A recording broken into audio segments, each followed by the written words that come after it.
প্রধানমন্ত্রীর সঙ্গে মার্কিন প্রেসিডেন্টের বিশেষ দূতের বৈঠক, জানালেন বাংলাদেশে বিনিয়োগে আগ্রহী যুক্তরাষ্ট্র। মার্কিন ব্যবসায়ী প্রতিনিধি দল আসবে আগামী সপ্তাহে। জুলাই অভ্যুত্থানে একমাত্র ছেলে শহীদ মারুফকে হারিয়ে এখনো শোকে কাতর মা, 2 বছরেও দেওয়া হয়নি চার্জশিট। দেখছিলেন সংবাদ শিরোনাম, এবারে বিস্তারিত। প্রধানমন্ত্রী তারেক রহমানের সঙ্গে বৈঠক করেছেন বাংলাদেশ সফররত মার্কিন প্রেসিডেন্ট ডোনাল্ড ট্রাম্পের মধ্য ও দক্ষিণ এশিয়া বিষয়ক বিশেষ দূত সার্জিও গোর্ড। সকাল 9:30টায় তেজগাঁওয়ে প্রধানমন্ত্রীর কার্যালয়ে প্রধানমন্ত্রী তারেক রহমানের সঙ্গে সাক্ষাৎ করেন সার্জিও গোর্ড। সাক্ষাৎকালে বাংলাদেশ ও যুক্তরাষ্ট্রের মধ্যকার দ্বিপাক্ষিক সম্পর্ক, বাণিজ্য ও বিনিয়োগ সম্প্রসারণ, আঞ্চলিক সহযোগিতা এবং পারস্পরিক স্বার্থ সংশ্লিষ্ট নানা বিষয় নিয়ে মতবিনিময় হয়েছে। বৈঠক শেষে সার্জিও গোর্ড জানান, মার্কিন ব্যবসায়ীরা বাংলাদেশে বিনিয়োগে আগ্রহী। আগামী সপ্তাহে বিনিয়োগকারীদের একটি দল বাংলাদেশে আসবে এবং কোন কোন খাতে বিনিয়োগ করা যায় তার সম্ভাব্যতা যাচাই করবেন। বৃহস্পতিবার 3 দিনের সফরে ঢাকায় আসেন মার্কিন প্রেসিডেন্ট ডোনাল্ড ট্রাম্পের মধ্য ও দক্ষিণ এশিয়া বিষয়ক বিশেষ দূত সার্জিও গোর্ড।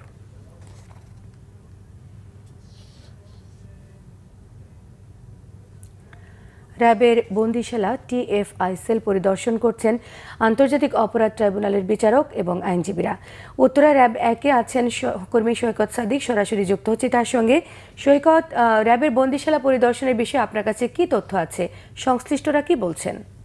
1 ঘন্টার বেশি সময় ধরে কিন্তু আমরা এই এলাকায় এসেছি এবং র্যাব 1-এর যে কার্যালয়, এখানেই কিন্তু TFI সেল তৈরি করা হয়েছিল এবং সেই সময় কিন্তু যারা বন্দী ছিল, ফ্যাসিস্ট সরকার আমলে যাদের বন্দী করা হয়েছিল, তাদের এখানে কিন্তু বেশ কয়েকজনকে রাখা হয়েছিল। আমরা যতদূর এখানে জেনেছি যে ব্যারিস্টার আরমান, যিনি মিরপুরের সংসদ সদস্য, তিনি এখানে ছিলেন এবং এখানে বর্তমান যে স্বরাষ্ট্রমন্ত্রী সালাউদ্দিন আহমেদ, তাকেও রাখা হয়েছিল। আমরা বেশ কিছু রুম আমরা দেখাবো যে এখানে যে কি অবস্থায়, কি পরিস্থিতির মধ্য দিয়ে তাদের এখানে গিলার যে কি অবস্থা, কি পরিস্থিতি, সেই বিষয়টা আসলেই খুবই বাজে অবস্থা। প্রতিটা রুম যদি দেখায়, প্রতিটা রুমের যে অবস্থা, সেই চিত্র যদি দেখায়, সেই বিষয়গুলি যদি খুবই অন্ধকার পরিবেশ, খুবই অন্ধকার, যে অন্ধকার রুম, যেই রুমের যে রুমগুলোতে তাদের রাখা হয়েছিল, যেখানে আলো বাতাস নেই, যেখানে আলো বাতাস নেই, বিদ্যুৎ নেই, খুবই সংকীর্ণ, খুবই ছোট রুম। সেই রুমগুলি যে খুবই ছোট রুম, সেই রুমগুলি খুবই ছোট রুম, সেই রুমগুলি খুবই ছোট রুম এবং যে রুমটাতে বিডিআর এর সময় যারা ছিল তাদেরকে রাখা, এবং চারদিকে যেহেতু অন্ধকার, লাইটের স্বল্পতার কারণে সব রুম দেখানো যেহেতু বেশ মুশকিল। এবং এখানে ট্রাইব্যুনালের বিচারক বিন্দু সহ অন্যান্য যারা এসেছেন এবং মানবাধিকার কর্মীও তারাও এসেছে এবং তারা বলছেন যে এইখানেই কিন্তু যে TFI সেলের যেই রুমগুলো, TFI সেলের নির্যাতন করা হতো, তাদের বছরের পর বছর যাদের এখানে আটকে রাখা হতো, তাদের কিন্তু অমানবিক নির্যাতনের বর্ণনায় কিন্তু এগুলো আবার এই TFI সেলের যে মামলাটি দায়ের হয়েছে, সেই মামলাতেই সেইগুলো তুলে ধরা হবে। এবং এক একটা রুম, যে এখানে আমরা এখন একটা যে রুমটি দেখাচ্ছি, এই রুমে যে বইগুলো, এই বইগুলাকেই জিহাদি বই বা এই বইগুলোকে সাজিয়েই, জঙ্গি নাটক সাজিয়েই কিন্তু যাদের ইসলামী মনোভাবাপন্ন লোকজন, তাদেরকেই এই বইগুলো সামনে দেওয়া হতো বলেও কিন্তু আমাদের আজকে এখানকার যারা প্রসিকিউটর সদস্যরা এসেছেন তারা বলেছেন। সব মিলে আমরা অসংখ্য ধন্যবাদ। জুলাই গণ অভ্যুত্থানে একমাত্র ছেলে শহীদ মারুফকে হারিয়ে এখনো শোকে কাতর মা মুর্শিদা বেগম। 2024-এর জুলাই আন্দোলনের শেষ দিন বিজয় মিছিলে পুলিশের গুলিতে শহীদ হয় 10ম শ্রেণীর শিক্ষার্থী মারুফ। 2 বছরেও এই মামলার চার্জশিট দেয়নি পুলিশ। টাঙ্গাইল প্রতিনিধি আতাউর রহমান আজাদের তথ্যচিত্রে থাকছে বিস্তারিত। টাঙ্গাইলে বৈষম্য বিরোধী আন্দোলনের দিনগুলোতে রাজপথে ছিল মারুফ।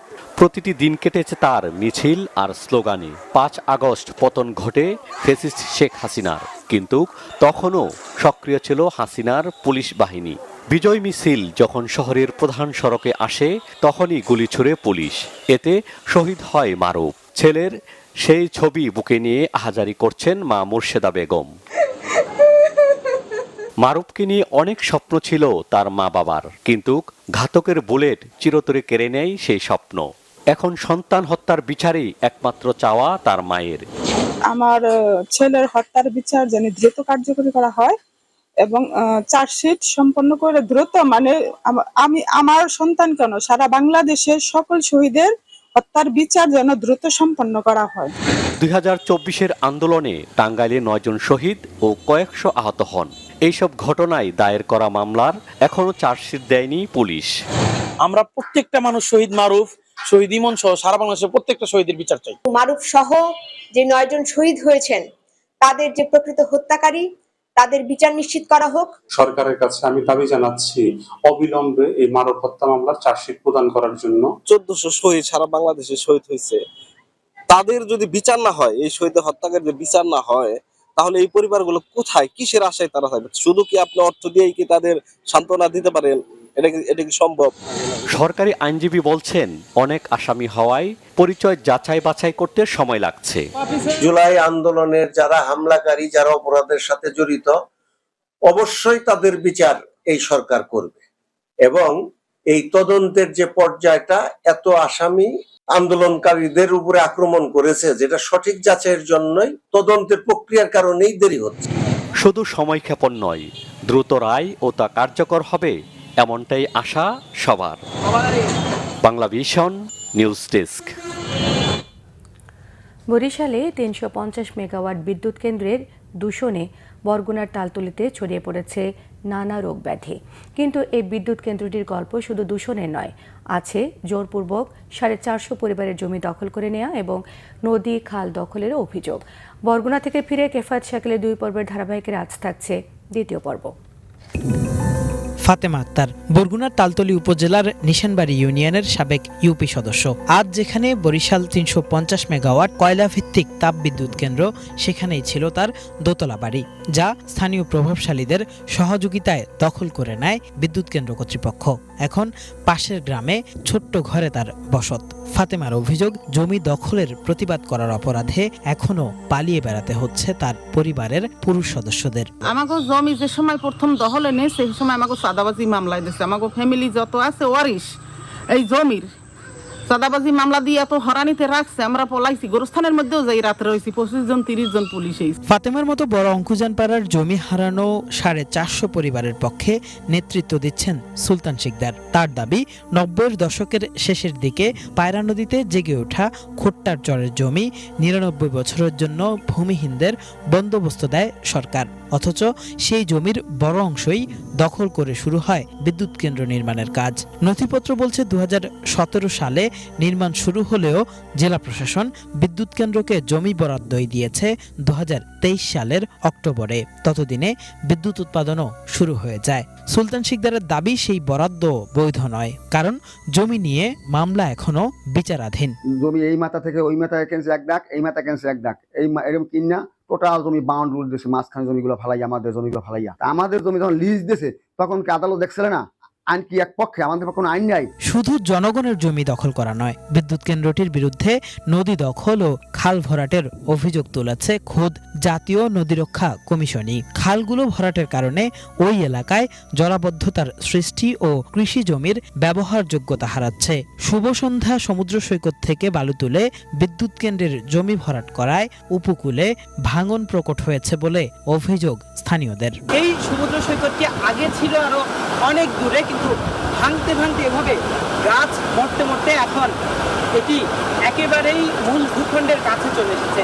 স্থানীয়রা মনে করেন এই জায়গা থেকে বিদ্যুৎ কেন্দ্রের জন্য যে বালু উত্তোলন করা হয়েছিল, সেটির কারণেই এই সমুদ্র সৈকত এলাকায় এমন তীব্র ভাঙন সৃষ্টি হচ্ছে। তাপবিদ্যুৎ কেন্দ্র করার জন্য যখন করছে, তখন এখান থেকে বড় চায়না ড্রেজার থেকে যে বালুটা উত্তোলন করছে, ওই জায়গা থেকে সরল জমিন থেকে 40 ফিট উপরে এইটা এই সম্পূর্ণ বালুটা এখান থেকে নেওয়ার কারণে আজকে এই বীজটা ধ্বংস হয়ে গেছে।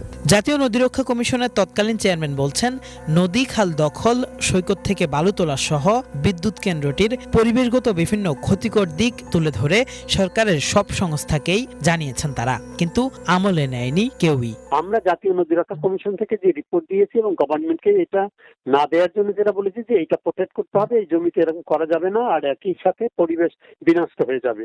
সেই জায়গায় নদীর কূলে যে জায়গাটা আছে 3টা মোহনা এবং ওখানে যে মৎস্য চাষিরা আছে এবং মৎস্য প্রজনন যে ইলিশের, এইটাকে বিনষ্ট করা যাবে না। তো এইটা সত্ত্বেও এটা কিন্তু করা হয়েছে। প্রাইম মিনিস্টার অফিসে পর্যন্ত আমরা রিপোর্ট দিয়েছি। সো অল কনসার্ন সকল মন্ত্রণালয়গুলোকে আমরা কিন্তু অবহিত করেছি।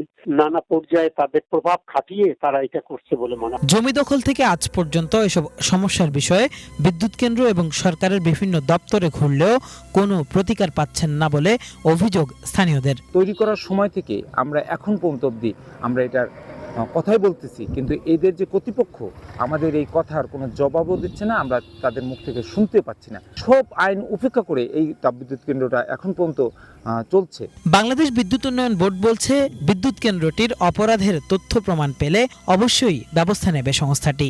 আমার কাছে এখন পর্যন্ত কোনো ইনপুট নাই। আমি যদি ইনপুট গুলো পাই, সেই ইনপুট গুলো ওদের দিয়ে বলতে পারি যে এগুলো তোমরা করো, যথাযথভাবে অনুসরণ করো, প্রতিপালন করো, এইটুকু বলতে পারি। তার আগে তো আর আমি এমন কিছু করতে হবে। তারপরে যদি ওরা না মানে তখন আমি হয়তো করতে পারি আর কি। অভিযোগগুলোর বিষয়ে জানতে পাওয়ার চায়নাকে একাধিক মেইল করা হলেও 2 মাসেও কোনো জবাব দেয়নি চীনা প্রতিষ্ঠানটি। কিফায়েত শাকিল, বাংলা ভিশন, বরগুনা। তীব্র বিরোধিতার মুখে বিশ্বকাপের অংশীদারিত্ব বিক্রি পরিকল্পনা বাতিল করলেন ফিফা সভাপতি জিয়ানি ইনফান্টিনো। গত মঙ্গলবার ফিফা ঘোষণা করে তাদের পরিকল্পনা একটি নতুন ইউনিটের প্রায় 20% শেয়ার বিক্রি করে $4.2 বিলিয়ন তহবিল সংগ্রহ করা, যা বিশ্বকাপ সহ ফিফার বিভিন্ন ইভেন্ট পরিচালনা করবে এবং এর মূল্য দাঁড়াবে $20 বিলিয়ন। এই প্রস্তাবটির তীব্র বিরোধিতা করে ইউরোপীয় ফুটবলের নিয়ন্ত্রক সংস্থা উয়েফা তারা ফিফা টুর্নামেন্ট বর্জনের হুমকি দেয় এবং খেলাটির আত্মা বিক্রির অভিযোগ তোলে ফিফার প্রতি। এরপর এশিয়ান ফুটবল কনফেডারেশন, কনকাকাফ এবং ফিফার বেশ কয়েকজন উচ্চ পদস্থ কর্মকর্তা প্রেসিডেন্ট ইনফান্তিনো এবং এফএফ-এর প্রস্তাবের বিরোধিতা করেন। তীব্র চাপের মুখে ফিফা সভাপতি বাধ্য হন তার অবস্থান থেকে সরে আসতে। এই ছিল এখনকার মতো। পরের সংবাদ দুপুর 2টায়। একটা রয়েছে নিউজ টপ 10 দেখার আমন্ত্রণ রইল। এতক্ষণ সঙ্গে থাকায় ধন্যবাদ।